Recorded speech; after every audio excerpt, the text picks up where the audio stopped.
Good Friday afternoon. It's McCollum on Business. I'm Stephen McCollum, and for the next 30 minutes or so, man, it's raining over here in Central Phoenix. I don't know what the weather's like where you are, but we're going to get you updated on what's happening in the business world here. And, of course, we'll do the market watch, stocks we're paying attention to, local and national stories that you need to know here on this Friday. And the PCE report is out earlier today as well. Sinclair-owned ABC stations are going to bring back Jimmy Kimmel Live on Friday to their airwaves. So the national nightmare is over. They're keeping him out of that level at that point. And it's been a week where stocks have been up and down. There's fears now of no more price cuts coming in terms of the monetary policy with the reporting coming out. But I can tell you this. As we get into the market watch here, the PCE inflation report was in line, which gives some relief here to the marketplace. It was not bad like a lot of people were kind of fearing was coming. And with that, let's get right into the market watch. And like I said, it's in line. I'll give you more details in a second. But as you can see, the markets are responding well to that inline PCE inflation report out there. Dow is up 315 points right now to 46,272. S&P 500's up 28 points right now to 6635. And these markets have been down these last two to 3 days as well. The Nasdaq's up 61 points to 22,445.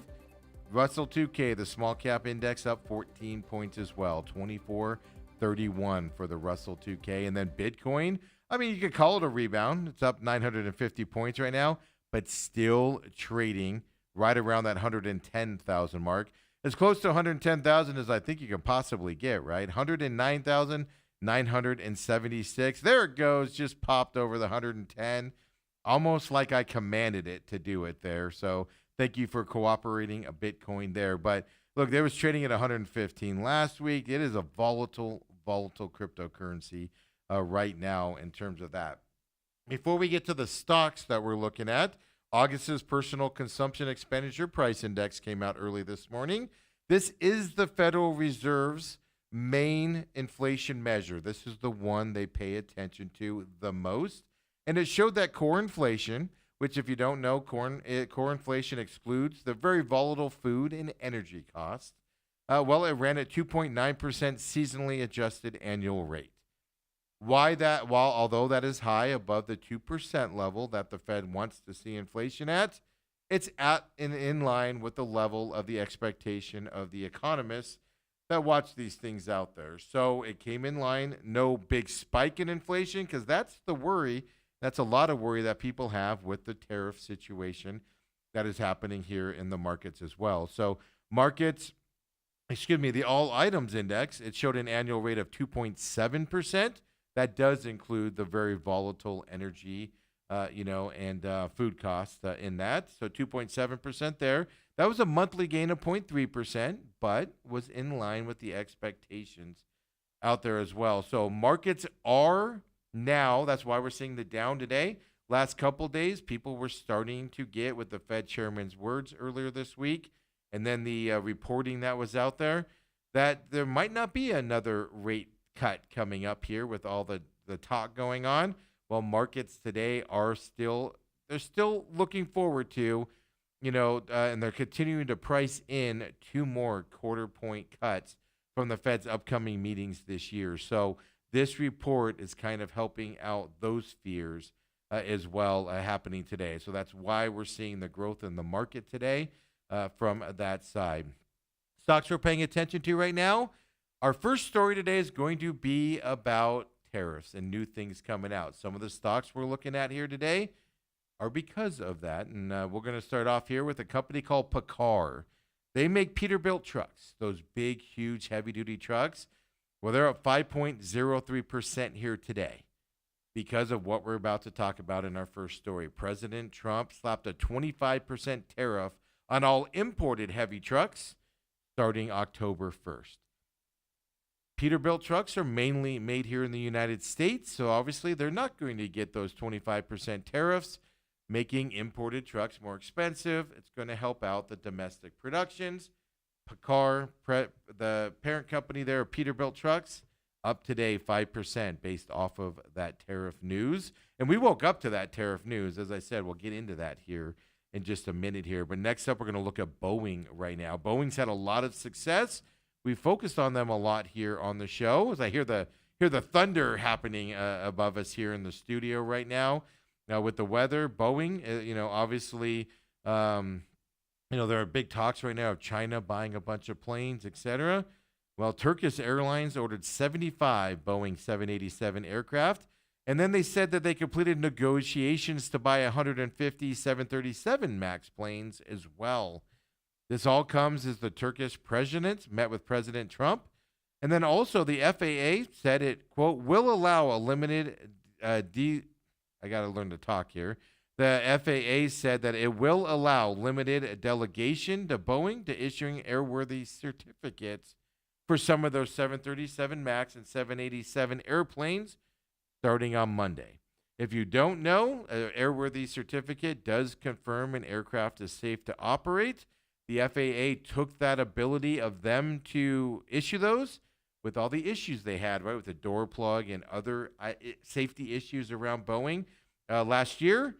Well, they're giving them back some of that limited amount of delegation to make those airworthy certificates.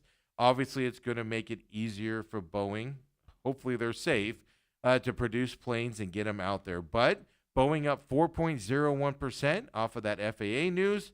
But more importantly, Turkish Airways, big airplane order for them, and Boeing coming up. So Boeing, if they can get this China deal put together as well, Boeing is in really good positions here moving forward. And then let's look at Intel. A little follow-up here with Intel. They're up today as well, 5.60%. We told you yesterday, and they were up yesterday as well. They were up the day before as NVIDIA bought into Intel. We found out yesterday they reached out to Apple to possibly invest in Intel. Well, they're up 5.55% here today as well. We know Intel approached Apple. But we also know now Intel did approach Taiwan Semiconductor as well and several other companies about investing in Intel. So Intel is on the hunt here for people to invest in them and people in the semiconductor industry. That's why Intel is up here 5.59% here today as they continue to go out and try to find more investors to help them out. Later on when we come back and look at stocks here on this Friday, we're going to look at furniture stocks. We're going to look at U.S. pharmaceutical stocks. Then we're going to check out some entertainment. Six Flags Entertainment. We're going to look at them as well. But we're going to go furniture stocks and U.S. pharmaceutical stocks. Well, because our first story of the day, we wake up today, and we'll sum it up by saying Trump has added tariffs here up to 100% on foreign drugs, heavy trucks, and home goods. Came out of nowhere this morning here. So the summary is tariffs 100% on pharmaceuticals, 50% on kitchen cabinets, and then 25% on heavy trucks, all set to go into effect this Wednesday, October 1st. News breaking here this morning. So that is coming. Pharmaceutical, these specific industries, I should say. Trump said he believes will move to strengthen U.S. manufacturing and then also protect national security is why he's targeting these specific industries as well. So in one, obviously all this was announced on Truth Social, as always. In one post, he declared that branded and patent pharmaceutical products will face a 100% tariff unless the company is actively building a plant in the United States. He went on to define that as breaking ground or under construction. You can't just announce it. You have to be in the process of building it in order to avoid that 100% tariff as well. So when we look at pharmaceutical stocks, we'll talk specifically about why some of those stocks are up today here when we look at that here coming up on our next Market Watch as well. Whole idea, obviously, move production to American soil at some point there as well. Then he also announced the plans to stop the flooding of imports, that threatened the American manufacturers, right, of the heavy-duty trucks, right? That's that, I'm sorry, not on the trucks, on manufacturing stuff like cabinets. A lot of cabinets are made in China, shipped over here, things to that effect, right? Bathroom vanities, those types of construction products for houses, etc. They're getting a 50% tariff to make their products come into line and make it not beneficial to have the products made overseas and imported in. So we're talking the kitchen cabinets, the bathroom vanities, and those types of products out there as well. Upholstered furniture made overseas and imported in, 30% tariff for that. So Trump going after that specific industry as well. Because a lot of that stuff, when I was in the corporate world, there was a very large wood manufacturer that sold products to Costco warehouse here in the valley. I drive by the barren landscape of their once thralling thing. You know what? They had to shut down the plant here. Lots of jobs unemployed, and they had to do everything in China because they couldn't compete price-wise against China-made products. So they had to eventually close the plant here and move over. I drive by it all the time, and I look at it. It's still empty over there. They had to do it, and they were a very successful company with Costco, and they had those price pressures. Trump's trying to get it back, obviously, here, of the flooding of the market here with those cheaper products coming out from outside countries as well. Then, of course, you've got the heavy-duty truck situation, right? This is the 25% tariff on heavy trucks built outside the U.S. That's going to help companies like Peterbilt, as we showed you that stock of Paccar, Kenworth, Freightliner, Mack trucks are going to be helped by this as well. So, of course, Trump calls it protection against the unfair outside competition. So October 1st, all of these are October 1st, 25% tariffs there. If it's made in the other parts of the world, 25% tariff manufactured here. Obviously, no tariffs here coming up as well. So woke up this morning to all of that news out there. And look, we'll have to see where it continues to go. And like I said, there's no delay in this. Wednesday is when this is supposed to go into effect for these companies and everything from that effect there. So there's your updates on the tariffs that we're looking at as well. And then kind of a byproduct, I guess you could say, the Trump administration, I mean, it's to say they're rapidly moving away from renewable energies would be an understatement, right? Credits have gone away. Solar credits are going away for houses at the end of year. The automotive EV credits of $7,500 for new ones are already gone as of the end of September. Well, it's having a byproduct here or an issue here around that industry as a whole, right? There's a new thing happening here with this rapid movement away from renewable energies. Consolidations happening and asset sales are happening among smaller U.S. solar and wind power companies because they're all trying to stay afloat without this government stimulation that they've been kind of used to as well. This is all due to that one big, beautiful bill that it passed Congress and everything. It's overhauled all those tax credits, as I said. Eligibility windows for solar and wind products are gone as well out there, which means, more in favor of gas and coal and even nuclear nowadays in the side. And it was a fast, abrupt change here for this industry, right? Clean energy deals surged to 63 with a combined value of around $34 billion in the first half of 2025, right? 63 deals, I should say. 57 deals where $7 billion were available in the second half of 2024 is what we're looking at. Consolidations happening in this industry for people trying to stay afloat as well. Then you've, got the Inflation Reduction Act. That had allowed projects to use or sell credits to lower construction costs. That was that gimmick happening where, you buy credits and your costs go down, right, as you're dealing with green energy. Well, that was rolled back this year. So loan guarantees for green projects, well, people stopped giving loan guarantees back in late December as well. So all of this is kind of pushing these companies to either do joint ventures or just merge into each other all together as well. Because don't forget, the U.S. Energy Department also said in September 24th, a couple of days ago, it intends to cancel more than another $13 billion in funds for green energy, obviously darkening the outlook and putting a lot of negative on the outlooks of many of these projects that have been kind of expected to go ahead and things to that effect. So that's on top of the $3.7 billion they took away back in May as well for 24 green energy products that was approved under the Biden administration then. Sonova Energy is one company that lost a $2.92 billion loan guarantee for a project, which means that project is falling through as well out there. So interesting enough, who the mergers are happening to try to stay afloat. Who's taking advantage of this? private equity firms, they're circling the carcass of these companies. And also utilities are circling as well. Utilities are still kind of investing into natural, green energy, not as much as they used to. APS is a perfect example there, but they're looking at these companies that are established and have infrastructure to possibly acquire them, bring them in, and then continue projects for their own as well coming up here. So maybe some benefits there, but interesting byproduct here of what's happening in that green energy field right now with the Trump administration pulling a lot of that funding out there. And I guess if you're upset at Amazon for some of their deceptive practices, or you think it's unfair, right?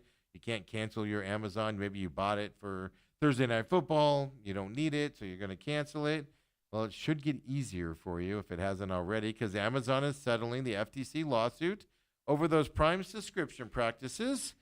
What's shocking about this isn't the settlement, it's the amount. It's a record amount, $2.5 billion settlement that Amazon has done on this deal. Record amount here for them. So it's settling that lawsuit alleging Amazon misled customers into paying for Prime subscriptions and then not being able to easily cancel them as well. So this announcement came kind of toward the deadline, right? Days into the trial here between Amazon and the FTC. So trial had already started. Under the terms of the settlement, Amazon will be required to pay a $1 billion civil penalty, provide $1.5 billion in refunds to customers, and seize any lawful enrollment and cancellation practices for Prime. Okay, so it's a $2.5 billion settlement amount. That's a lot of money, right? For Amazon, it equals 1% of their revenue last year. This is a business write-off for Amazon. They're not even going to blink an eye at a $2.5 billion settlement, folks. 1% of their revenue last year. What does that mean to you as a consumer with the refunds to customers? About $51 per consumer, by the way. That was affected by this as well.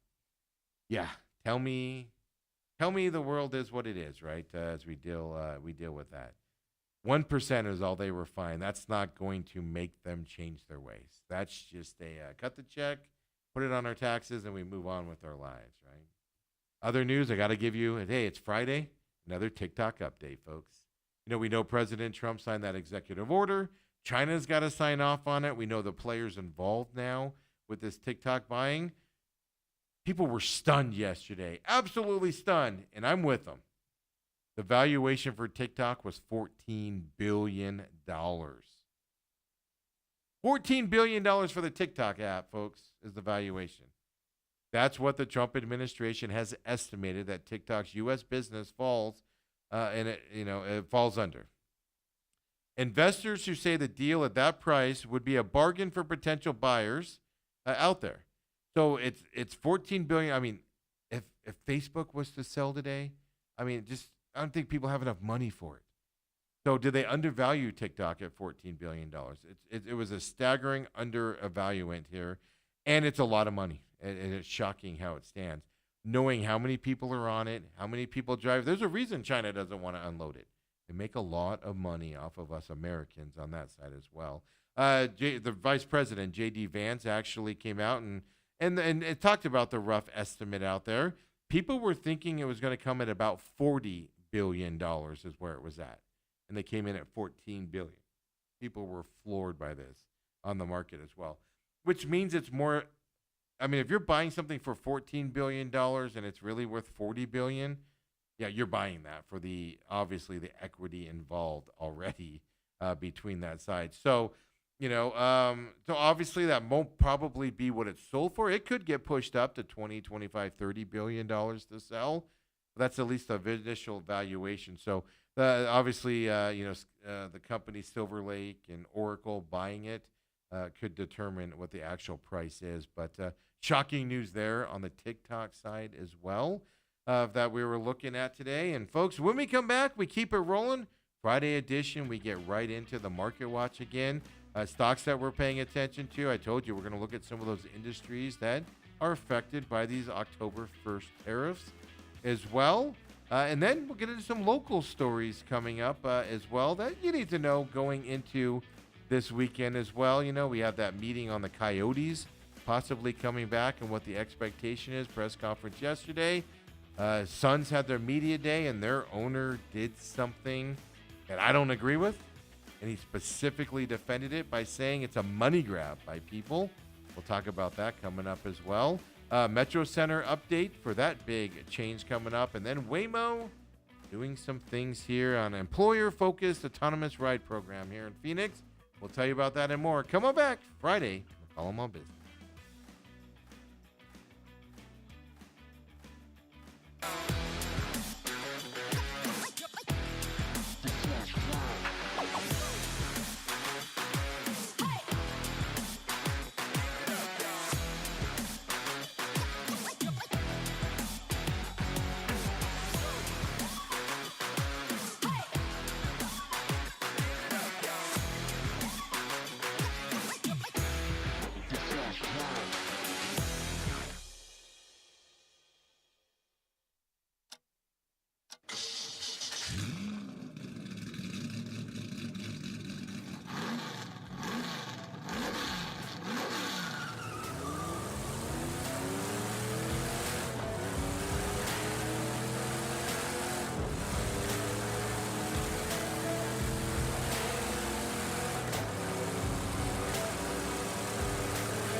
And we're back here. The main events, Friday edition. What a week it was here in the business world.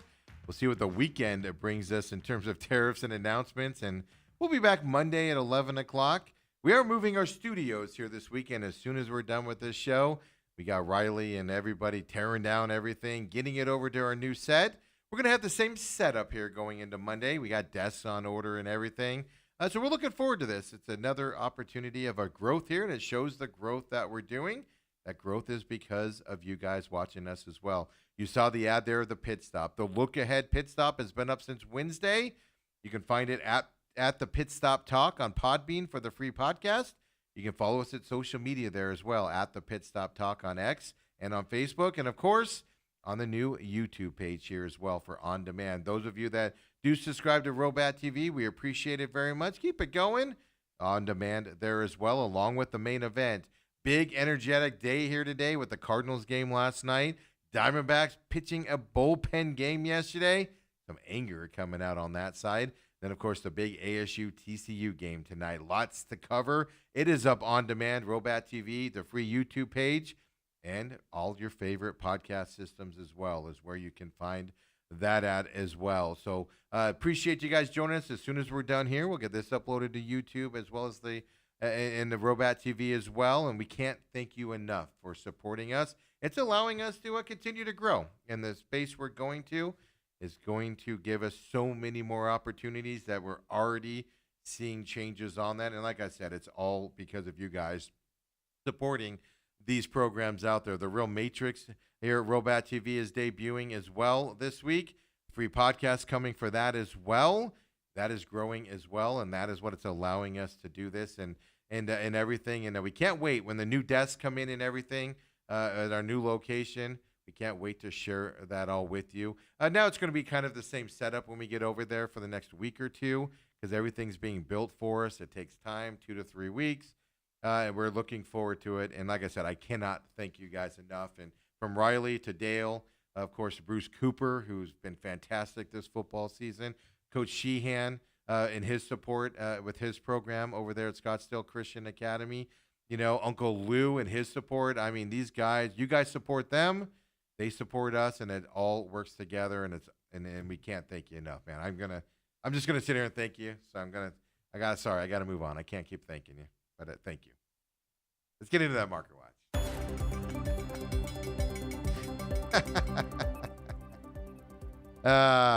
Yes.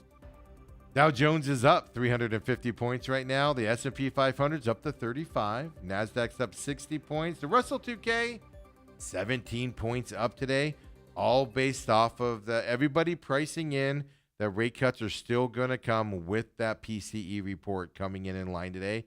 Core inflation there at 2.9%. Everything, the inflation number is not increasing, giving people faith that there will be more rate cuts. We got a growth here on the market. Bitcoin, well, it's up 1,200 points now. It's still down like overall, right?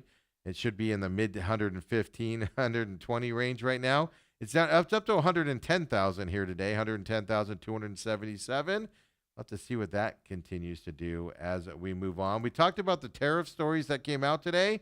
So let's look at some furniture stocks out there. The first one we're going to look at is RH. That's what we're going to look at. This is all the 30% tariffs on upholstered furniture. So furniture retailers, not doing well today because they import a lot of their stuff as well. RH is the one we're showing you, 3.34% here. Today, their tariffs are coming in as they manufacture their stuff overseas. Williams-Sonoma, no graph on this, but they're down about 1% today as well, based off of that tariff news. Then we told you about the pharmaceutical stocks that we're looking at right now as well. This is the 100% tariff on branded patented drugs entering the U.S. We're going to look at Eli Lilly and their specific stock here today on this. Companies building manufacturing plants in the U.S. Not announced. You have to actually have designs. You have to have broken ground and actively be doing it to avoid the 100% tariffs that are coming October 1st. Eli Lilly is one of those companies that's building plants here and has some plants here. They're up 1.50% here with that tariff news out there. Merck also manufactures here in the United States and is building a plant. They're up about 1% as well. While companies that do not have plants here are building ones like Novo Nordisk, they're down about 2% here today based off of this 100% tariff news, which means like the Novo Nordisk GLP-1 drugs are going to get more expensive on October 1st as well coming up for them. So those tariff news are affecting the stock market and specific stocks here today. Then you got Six Flags Entertainment. Let's have some fun with this one. Well, they're at 4.37%. It's Friday. You know, football games are tonight, tomorrow night. Mercury play tonight as well, which leaves your Saturday and Sunday fairly open. Mercury do play on Sunday night still, but you don't have anything going on this weekend. Head over to Six Flags out there. They are, sure, Riley just said their stock looks like a roller coaster, and he's not wrong there, right? 4.32% up. Shareholder Land and Buildings sent a public letter to stakeholders outlining how the company can create value by monetizing its real estate holdings, including spinning off their real estate into an investment trust. Anytime you make an involvement on how to make more money with your company, well, usually investors like that, right? Like, you know, the one in California, Southern California there in Ventura, California, that's long been rumored to be sold because it's sitting on a gold mine of land, right? That land is worth so much money there. Well, it's always been a thing up there, and now we're finding some creative ways, and investors like it. 4.37% up here for Six Flags here today. So local stories we're talking about as we wrap up this Friday. Matt Ishbia on Suns Media Day. We didn't get a chance to talk a lot about Suns Media Day this week with the Diamondbacks, Cardinals, ASU news this week, right, and what's happening. But they had their media day out there, and Matt Ishbia did an announcement where he's having employees sign things saying they will not sue the organization for, you know, wrongful termination, discrimination, and stuff like that, which I think is an awful, terrible thing to do. It's ridiculous that he's doing that. You know how you don't get those lawsuits? Treat people better, right? Well, he was very defiant on Suns Media Day out there. He says he's not worried about the multiple lawsuits that the Suns are facing, you know, his franchise.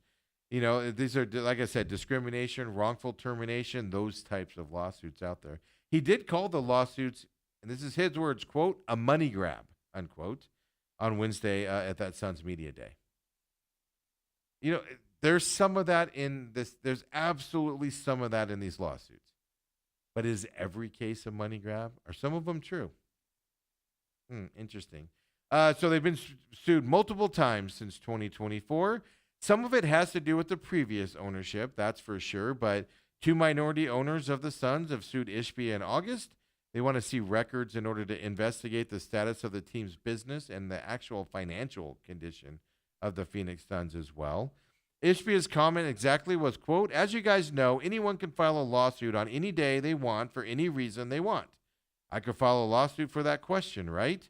But the truth is you've actually got to win a lawsuit, unquote. He goes on later on to say, where I'm different than most successful people or people that you say have a lot of money is we don't settle. So if we don't do anything wrong, I'm not paying someone. It's their threat.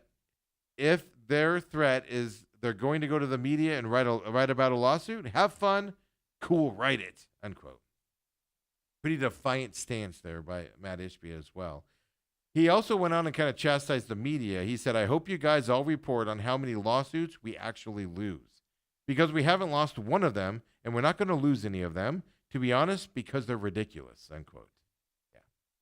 They have a lot of lawsuits coming up. In July, the Suns did confirm it fired Gene Traylor. That's a former security manager. They filed a lawsuit against the team in May, alleging discrimination, harassment, and lawful retaliation. Nothing says retaliation like them filing a lawsuit and then you firing them, right? The team said at that time that Traylor was terminated after an outside investigation found that he'd violated company policies regarding confidential information, is what they hid behind there. Then in July, the Mercury interim coach, Nikki Blue, filed a lawsuit against the Suns. Suns Mercury's same organization. Unequal treatment was alleged based on race and gender, unequal pay based on race, and her employment was terminated in retaliation for complaints about unequal treatment. That lawsuit's out there. Andrea Tristian sued the team back in November, alleging racial discrimination and unlawful retaliation that led to her termination. She was the team's former manager of diversity, equity, and inclusion for about 10 months in 2022 and 2023. Do you notice the trend on these lawsuits? Are they all money grabs, or is there something that needs to be looked at in this organization is my question.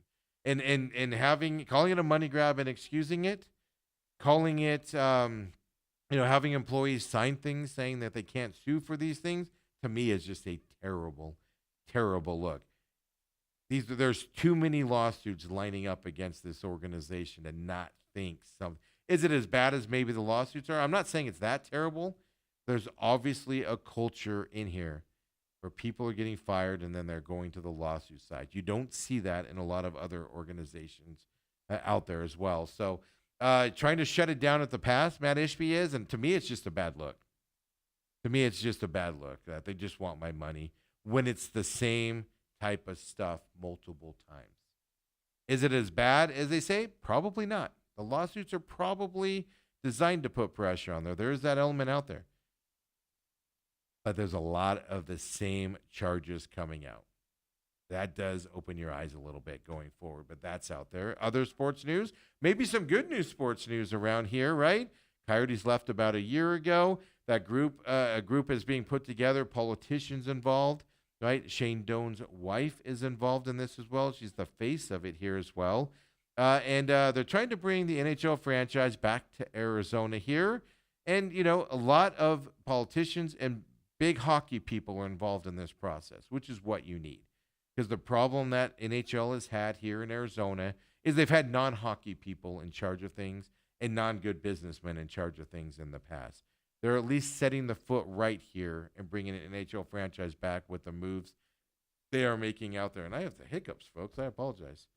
So now Maricopa County Supervisor Thomas Galvin speaking all the time about his desire. He's involved in this deal as well. They say they've already spoken to NFL Commissioner Gary Bettman to see if the league's even interested in coming back to Arizona. I don't even need to ask Gary Bettman this. They are. They want a team here in Arizona. They want a team here as long as the ownership is going to be good and it has a stable stadium in that environment here.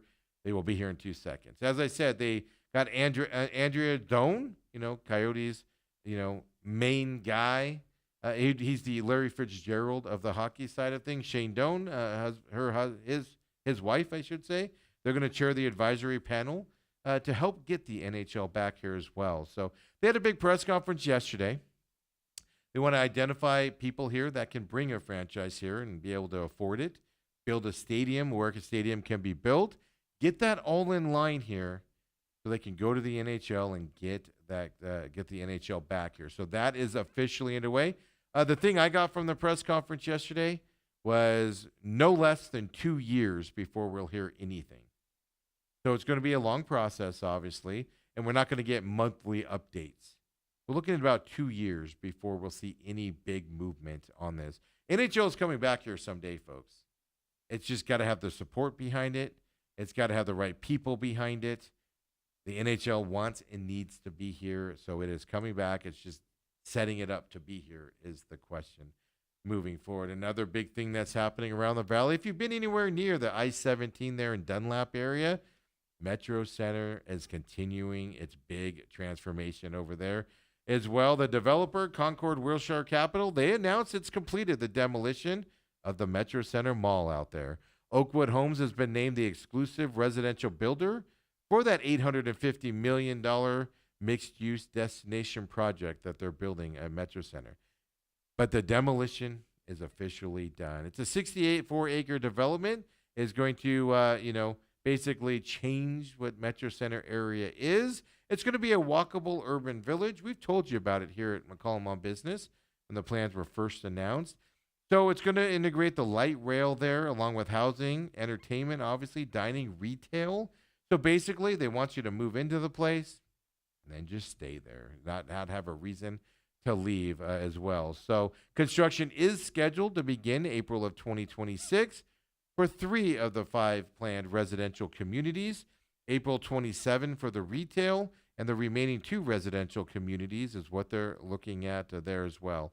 It's going to feature 144 townhomes at entry-level prices. Yeah, entry-level buys starting at the 400,000s. 100% of which have actually been pre-sold already, the 144 of them. Pre-sold. Luna Villas will offer 314 townhomes at mid-level prices.